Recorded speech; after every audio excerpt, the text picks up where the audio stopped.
Hello friends, तर आज आपण कॅनवाच्या मॅच अँड मूव्ह या ट्रान्झिशन ॲनिमेशनबद्दल शिकणार आहोत. तर कॅनवा इंटरफेसवर आपल्याला सिलेक्ट करायचा आधी व्हिडिओज आणि त्यापैकी आपल्याला सिलेक्ट करायचा आहे लँडस्केप व्हिडिओ साईज. तर हा काहीसा इंटरफेस आपल्या समोर येणार आहे व्हिडिओचा. इथे वेगवेगळ्या स्लाइड्स आपल्याला ॲड करून घ्यायचे, पण सर्वात आधी आपण आता एलिमेंटमधनं जो एलिमेंट आपल्याला हवा आहे, ज्यावरती आपण ॲनिमेशन बनवणार आहोत, ते आपल्याला सिलेक्ट करून घ्यायचं आहे. तर आपण इथे सर्च करणार आहोत काही फूड आयटम्स. तुम्हाला ज्या विषयावरती ॲनिमेशन क्रिएट करायचं आहे ते तुम्ही आधी ठरवून घ्या. तर आपण फूडमध्ये फोटोजमध्ये सर्च करणार आहोत. आपण रँडमली कुठल्याही डिशेस घेणार आहोत, त्यांना फक्त एकत्र प्लेस करून आपल्याला आजचं ॲनिमेशन बनवायचं आहे. ठीक आहे, तर इथे मी छान अट्रॅक्टिव्ह टेस्टी असे जे माउथ वॉटरिंग डिशेस आपल्याला दिसणार आहेत ते आपण इथे आपल्या ॲनिमेशनसाठी सिम्पली सिलेक्ट करून घेत आहोत. आता त्यांना प्लेस कसं करायचं आहे बघा. पहिला जो स्लाईड आहे त्यामध्ये मी या तिघांना 3 कॉर्नरना प्लेस करणार आहेत. म्हणजे एकाला मी हायलाईट करणार आहे आणि दोघांना त्याच्या आजूबाजूला लेफ्ट अँड राईट कॉर्नरला ठेवणार आहे. तर इथे मी मधली जी डिश आहे त्याला थोडं त्याचं साईज वाढवून घेतलं कॉर्नरनी, आणि ज्या 2 डिश आहेत त्यांना ॲज कम्पेअर टू त्या मधल्या डिशच्या थोडं स्मॉल ठेवलेलं आहे. या पेजला आपण डुप्लिकेट करून घेऊ आणि जो सेकंड पेज आहे आता त्यामध्ये काय करायचं, जो मधली डिश होती त्याला आपण लेफ्ट कॉर्नरला आणलं आहे आणि राईट कॉर्नरचा जो होता डिश त्या डिशला आपण मिडलला ठेवलेला आहे. म्हणजे तुम्हाला लक्षात आलं असेल की आपल्याला रोटेशन करायचं आहे. ठीक आहे, आणि आता सेकंड स्लाईडला व्यवस्थित क्रिएट करून घेऊ आणि परत त्या पेजला आपल्याला डुप्लिकेट करायचं आहे.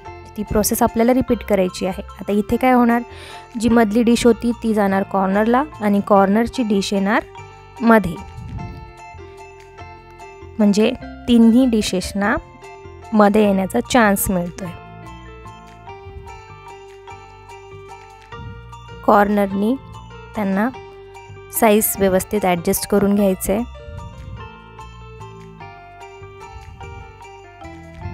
आता तिन्ही स्लाईडमध्ये आपण व्यवस्थित ॲडजस्टमेंट करून घेतल्यानंतर इथे बघा ॲड ट्रान्झिशनवर आपण क्लिक केलं की ते वेगवेगळ्या प्रकारचे ट्रान्झिशन इफेक्ट्स आपल्याला मिळत आहेत.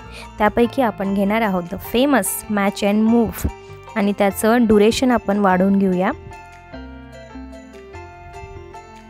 आणि बस एवढं करून झालं की आपण नेक्स्ट 2 स्लाईडच्या मध्ये देखील तो सेम ट्रान्झिशन आपण ॲड करणार आहोत. ड्युरेशन वाढवून घेतलं आहे, किंवा तुम्ही इथे apply transition to all the layers असं देखील तिथे सिलेक्ट करू शकता.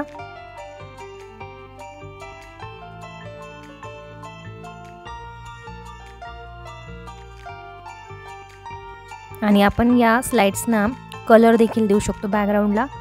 तर इथे मी पहिल्या स्लाईडसाठी पिंक कलर निवडला आहे.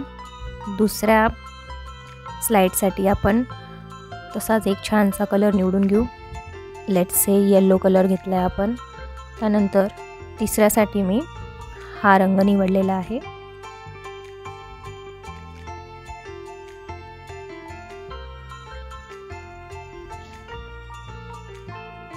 आणि बस आता इफेक्ट बघूया, फायनल इफेक्ट काय आहे तो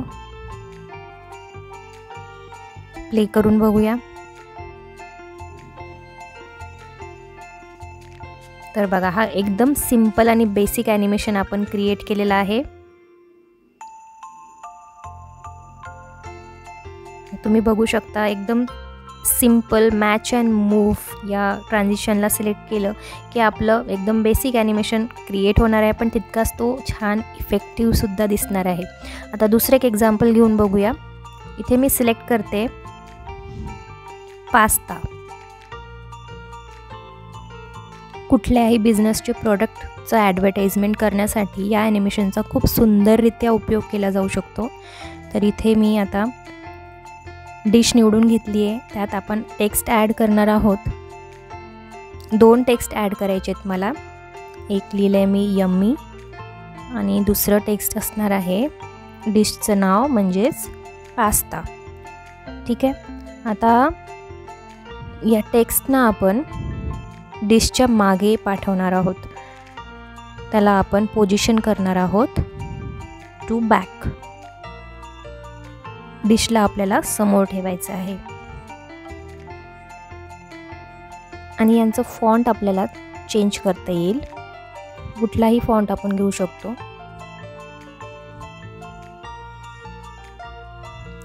रंग बदलूया त्यांचा. आपल्या बॅकग्राऊंडमध्ये उठून दिसेल असा रंग आपण निवडायचा आहे. साईज थोडी वाढवून घेऊ, पण एवढी साईज हवी की त्या डिशच्या मागे ते लपलं जाईल.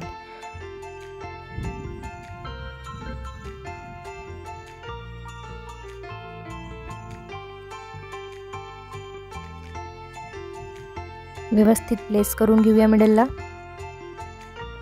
आणि या डिशला आपण त्यावरती ठेवणार आहोत. ठीक आहे. आता या स्लाइडला डुप्लिकेट करायचं या पेजला. आणि सेकंड पेजमध्ये आपण काय करतोय बघा, आपल्याला त्या डिशला रोटेट करायचं आहे 90 डिग्रीपेक्षा थोडं जास्त. आणि त्यानंतर पोझिशन करायची आहे. लेयर्समध्ये जायचं आहे. त्यानंतर टेक्स्टच्या लेयर्सना क्लिक करून बघा मी पास्ता या टेक्स्टला राईट साईडला काढते, थोडं ड्रॅग करते. आणि यम्मीला मी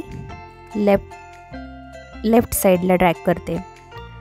ठीक आहे. काय केलं आपण, डिशला थोडं रोटेट केलं आणि टेक्स्टना आपण मूव्ह केलं आहे जागेवरून. आणि ट्रान्झिशन ॲड करून घेऊया. नेहमीसारखं 2 पेजेसच्या मध्ये match and move transition select केलं आणि ड्युरेशन आपण वाढवून घेतलं आहे. प्ले करून बघूया.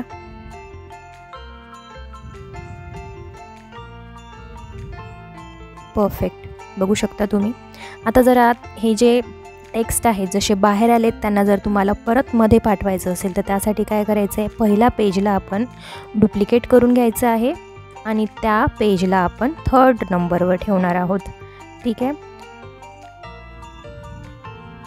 आणि आता त्यामध्ये देखील match and move transition add केलं, ड्युरेशन वाढवला आणि फायनल रिझल्ट आपण बघून घेऊ.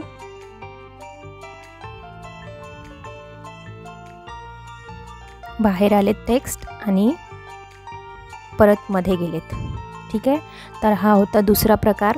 तर तुम्ही कितीतरी वेगवेगळ्या प्रकारे या ॲनिमेशनचा यूज करू शकता, या ट्रान्झिशनचा वापर करू शकता.